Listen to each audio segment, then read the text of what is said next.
I loved it, you sure loved it as well, and I'm also certain that there's no one in this entire world that ever had issues with this temple.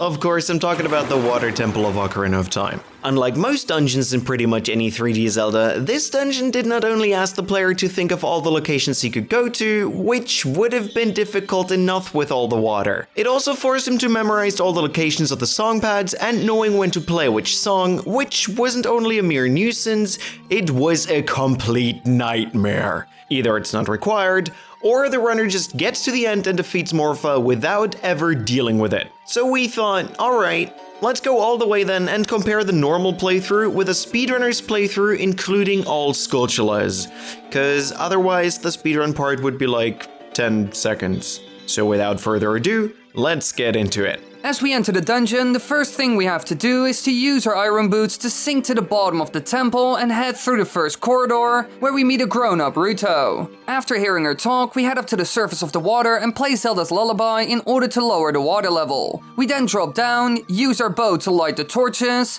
and deal with some enemies to grab our first small key. Now we head back to the main room and into the corridor on our left to blow up the cracked floor, which we can then go through by using our iron boots to sink, and then back to our normal boots to swim. We hookshot ourselves up and use a jump slash to hit the switch behind the gate, where our first Skulltula awaits. From here we go back to the main room and move clockwise again to push a block away and open a new passage. We drop into the water, deal with the underwater switches, and make our way to the second small key in the dungeon. After heading back out of this corridor, we go back counterclockwise and open a door heading towards the center of the dungeon, where we can then raise the water level a little bit. Doing so makes one of the blocks float, which had yet another corridor hidden behind it, which we can reach by using the iron boots. In here is a switch waiting for us that drops a few enemies upon activation that we have to deal with. After defeating the enemies, another gate in the ceiling opens that we can go through and get our third key. Oddly enough, this is the small key that most players had problems with during their first playthrough,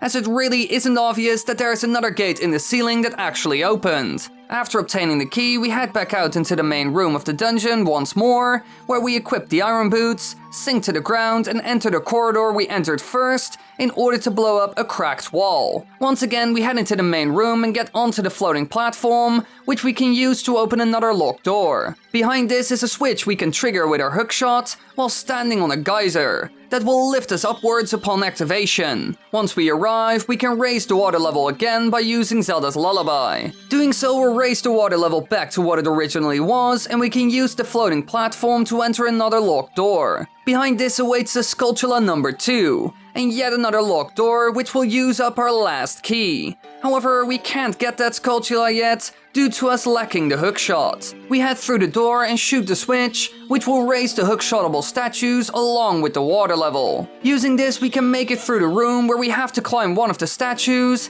and then raise the water level again in order to make it to Dark Link. This fight is probably one of the most infamous fights in the entire game. Dark Link has an extremely complex AI for its time that is set to counter pretty much any attack possible. But not only that, Dark Link's HP also depends on the maximum hearts that Link has, so the more hearts you have, the longer the fight will last. Now, there's no definitive strategy on how to deal with him. Some swear on the Megaton Hammer, others on the Deku Nuts, and yet other people on Din's Fire. After defeating Dark Link, it's time to get rid of the Song of Time block, and then dropping down into the corridor with water and several vortexes, where a Skulltula and a small key awaits us. The Skulltula can be obtained by putting on iron boots and then using the long shot on it. And to grab the key, we need to shoot the ice switch on the wall and then hookshot the chest with the small key in it. After obtaining the small key, we head to the right and arrive in the room wherein previously we got one of our first keys. Here we can easily head into the main room once more. From here we head onto the floating platform again,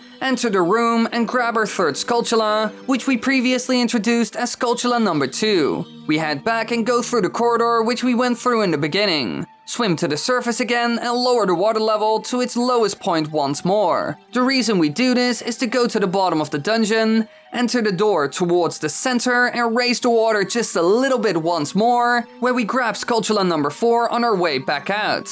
We head to the other side of the center and shoot the ice switch with our bow, where we can now use our long shot to reach the corridor on the other side. We follow the corridor until we see a block on the right, which we pull out, then head back into the main room and back into the corridor from the same direction, as we can then push the block away and open the way to yet another small key. We sink down and head through the last corridor we haven't been in yet. After going through that little passage with the iron boots, we use the hookshot to get to the locked door. In here a couple of tektites await us, which we can either ignore or defeat before entering the next room. This one contains some water and a couple of stingers that we should probably get rid of, before we can go on to blowing up the oddly colored walls where there's a block that we can push. First we blow it up on the left and start pushing the block, and then we head back out and blow up the other side from where we can then pull the block, which then allows us to go through the other side again and push it into the switch in the water. The water level rises as we trigger the switch and allows us to access the stairs to get to the next room. Here we step onto the switch and use the geysers to get to the other side of the room and through the door. As we go through the door, we arrive at the back left part of the room with the tektites we've been in before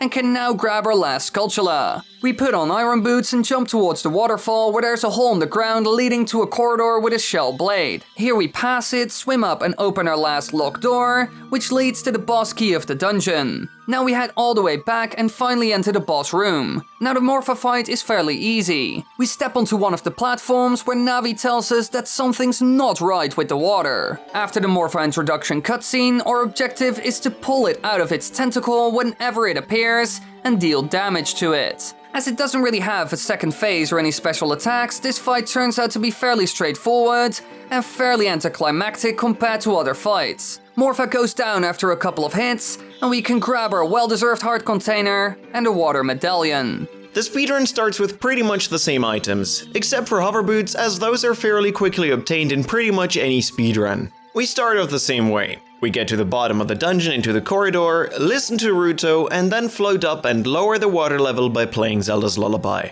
After doing so, we equip hover boots and walk onto the hole, from where we then sight up off in order to blow up the wall for our first small key.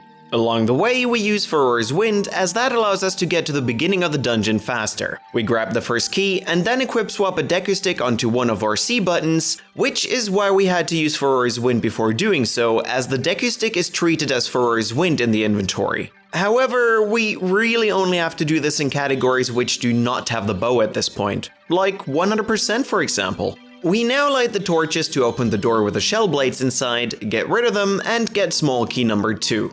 From here we head out and move clockwise into the next corridor, where we then blow up the cracked ground and make our way to the first skulltula the same way the casual way does. After obtaining that skulltula, we use Furor's Wind in order to get back to the beginning of the dungeon and place it again.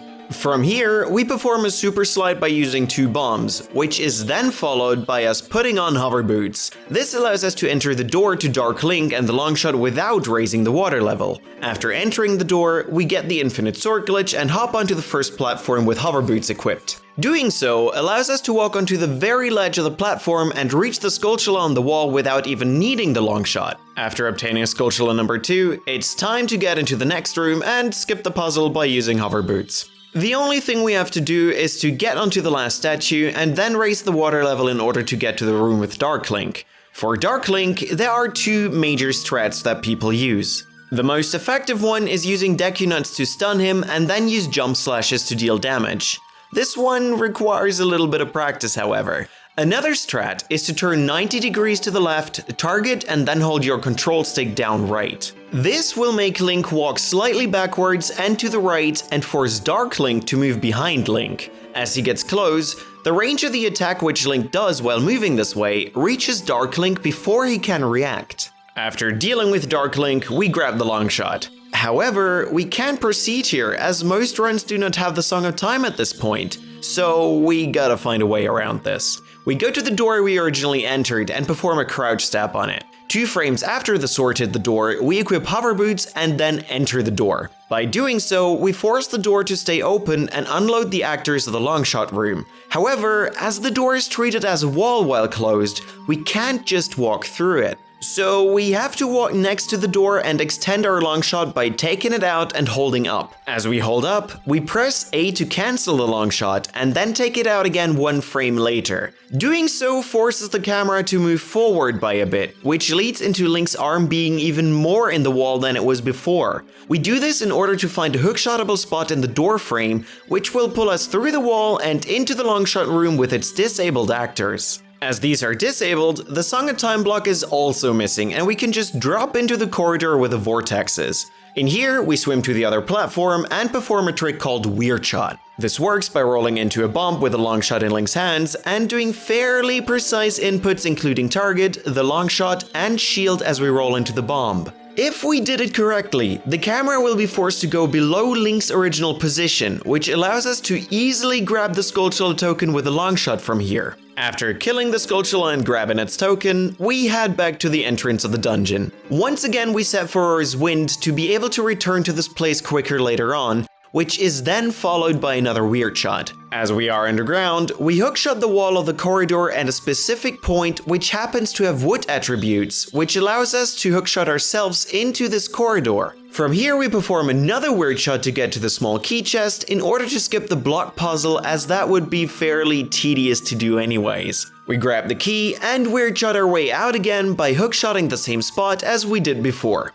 As we are now back in the corridor, we now head into the other direction and hookshot ourselves up so we can reach the main room. Here we can just jump down and reach the middle level of the center area, where we can now light the torch to get inside with either the bow or a deku stick by using the equip swap glitch. We enter the center and grab the Skulltula that is high up with our long shot in order to obtain Skulltula number 4 in this temple. We head back out and jump down, as there is yet another corridor on the opposite side. Here we jump into the water and then hookshot ourselves to the Tektide room. Instead of going into the room on the opposite side, we position ourselves in the corner on the left and perform 3 backflips, which will put us at the very edge of the platform we're standing on. From here, we can easily reach the last Skulltula in this temple, which is located at the back of the waterfall, and grab its token. After doing so, we use Furor's Wind to warp us back one last time. We perform one last super slide onto the other side of the dungeon, which we cancel halfway through to use the momentum in order to turn around and grab the higher up ledge. The only thing left to do from here is to skip the boss door. However, doing so isn't too hard with some practice and common sense when it comes to performing the glitches. We get the infinite sword glitch again. We do this by interrupting our crouch step either by using a bomb or by using the Navi text on the boss door, which appears if we use C up without a boss key. After doing so, we get to the left side of the door and place down a bomb, which is then followed by a sight up to the right with yet another bomb drop. We move away a little from the bombs and wait for the first one to explode so we can backflip into it. If we timed everything properly, the second bomb will explode shortly after and we can backflip once more. Now we need to perform a glitch called ground clip. This is done by placing down yet another bomb and pulling out either the sword or the deku stick. As the bomb is about to explode, we slash with our sword, which will make us drop down at the same time as the bomb pushes us back. If timed correctly, this will push us into the boss door and we can just walk into the boss room without needing the key. The Morpha fight is fairly straightforward. We move on to the platform to trigger the fight and then move into a corner from where we wait for Morpha to appear. From here, we then use the long shot to grab Morpha out of its water tentacle. Now we keep Morpha in place by using the long shot over and over in order to walk around it, where we can then use crouch steps to keep Morpha repeatedly in the corner without it being able to escape. After stabbing it a couple of times, it is defeated without putting up much of a fight. And this concludes our not so little casual versus speedrun video. We hope you enjoyed it, and if you did, corner that red button and stab repeatedly. Wait, this isn't how this works.